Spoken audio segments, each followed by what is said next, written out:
When Rihanna was spotted carrying a strange little monster on her Louis Vuitton handbag, the internet didn't ask what it was, it asked where to buy it. That creature was Labubu, part toy, part fashion symbol, and for a while, a global obsession. The creature had pointy ears, oversized eyes, and a menacing grin with 9 sharp teeth. Within hours, thousands of fans were hunting down this bizarre little toy called Labubu. But here's where the story took a dark turn. As people clicked buy now on what seemed like a no-brainer deal for just $10, they had unknowingly stepped into one of 2025's most sophisticated criminal enterprises. Just last month, Chinese authorities not only seized a few fake toys, they confiscated over 46,000 counterfeit Labubu dolls in a single operation. That wasn't a small-time scam. That was industrial-scale criminal manufacturing. And these weren't typical knockoffs either. The fakes, nicknamed Lafufus by both sellers and buyers, had become so sophisticated that they were fooling authentication systems designed specifically to catch them. And one story captured how advanced this counterfeiting had become. In India, a Chennai-based content creator bought 6 Labubu dolls for a family unboxing video. She did everything right. Scanned the QR codes, entered the verification numbers, got the green light from what looked like Pop Mart's official authentication system. She even filmed herself doing the verification process. But the twist? Eagle-eyed collectors later pointed out that not only were her dolls fake, but the entire authentication website was counterfeit too. Criminals had created fake verification systems so convincing that even careful consumers were tricked into believing they'd bought authentic products. This wasn't about street vendors selling obvious knockoffs anymore. This was organized crime, leveraging advanced manufacturing technology, sophisticated distribution networks, and fake digital infrastructure to create what experts called future crimes. The European Union's latest organized crime threat assessment specifically highlighted how criminal networks were using emerging technologies like 3D printing, advanced logistics, and AI-driven automation to create these seamless criminal enterprises. But why Labubu? Why had this particular toy become the center of such an elaborate criminal operation? The answer lies in a threatening amalgam of psychology, celebrity influence, and artificial scarcity that created ideal conditions for both massive legitimate demand and criminal exploitation. The Labubu phenomenon exploded when celebrities started treating these toys as fashion accessories. Lisa from Blackpink was among the first to pose with one, instantly giving it credibility among young consumers. Then came the avalanche. Rihanna clipped one to her designer bag. Dua Lipa made it part of her street style, and even Kim Kardashian surprised fans by carrying one. Psychologically, this was fascinating. On top of that, these were sold in blind boxes, meaning buyers didn't know which version they were getting until they opened the package, triggering the same gambling-like psychological responses as slot machines. Authentic Labubu dolls cost between $20 and $30, but rare versions could sell for thousands. One life-size version even sold at auction for $150,000. This created what economists called artificial scarcity, when limited supply drove up both demand and prices exponentially.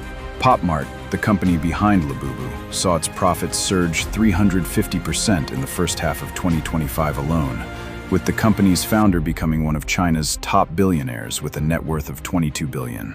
The company operated over 2,000 vending machines and retail locations worldwide, but still couldn't meet demand. Many retailers had to temporarily suspend sales because they simply ran out of stock. And this right there was the criminal's perfect opportunity. While authentic Labubus sold for $30 and were constantly out of stock, Lafufus sold for as little as $8 to $10 and were always available.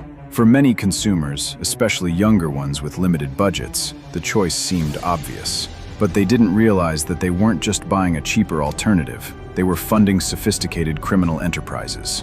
The counterfeiting operation had become so advanced that even experienced collectors struggled to spot fakes. Criminals had reverse-engineered every aspect of the authentic products.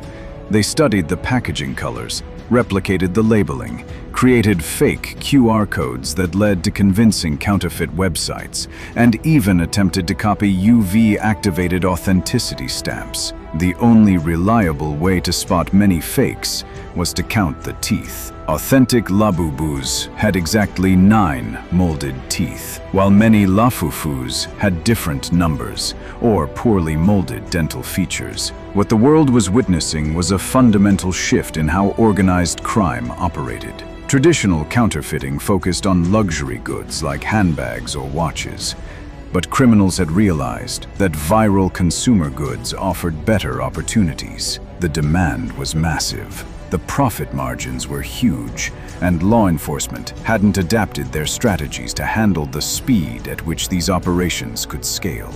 The psychological appeal of these toys created perfect conditions for criminal exploitation. Young consumers saw celebrities with Labubus and wanted them immediately. But authentic versions were expensive and often sold out. Along came a Lafufu, at 1/4 the price, always in stock, and looking nearly identical. For many buyers, especially those who saw it as a fashion accessory rather than a collectible, the choice was easy. Even more concerning was how some consumers embraced the fakes. As one content creator put it after discovering she had been selling counterfeit products to her followers, Lafufus have their own fan base too. This normalization of counterfeits was exactly what criminal organizations needed to sustain their operations. The Labubu phenomenon represented something unprecedented, a criminal enterprise that wasn't just keeping up with legitimate business, but in some ways outpacing it. While Pop Mart struggled with supply chain issues and stock shortages, criminal networks offered consistent availability, lower prices, and increasingly sophisticated products, which turned counterfeiting from a reactive crime into a proactive business strategy. This wasn't just about toys anymore. It was about how criminal organizations were adapting faster than law enforcement, leveraging the same technologies and psychological triggers that legitimate businesses used, and creating criminal enterprises that increasingly resembled legitimate businesses. The line between authentic and fake wasn't just blurring. In some cases, it was disappearing entirely. And before you get swept up in the next viral craze, here's how to stay one step ahead. First, always research the brand's official verification methods. Don't blindly trust QR codes or websites. Second, check reviews from credible collectors or forums, not just influencers. Third, remember, if it's always in stock at a dirt cheap price while the official store is sold out, it's probably fake. And lastly, ask yourself why you want it.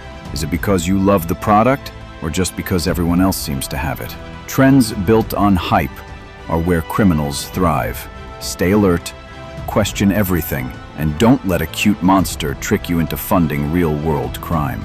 If you liked this video, be sure to subscribe to Dark Protocol, where we bring you stories about cybercrime that no one talks about.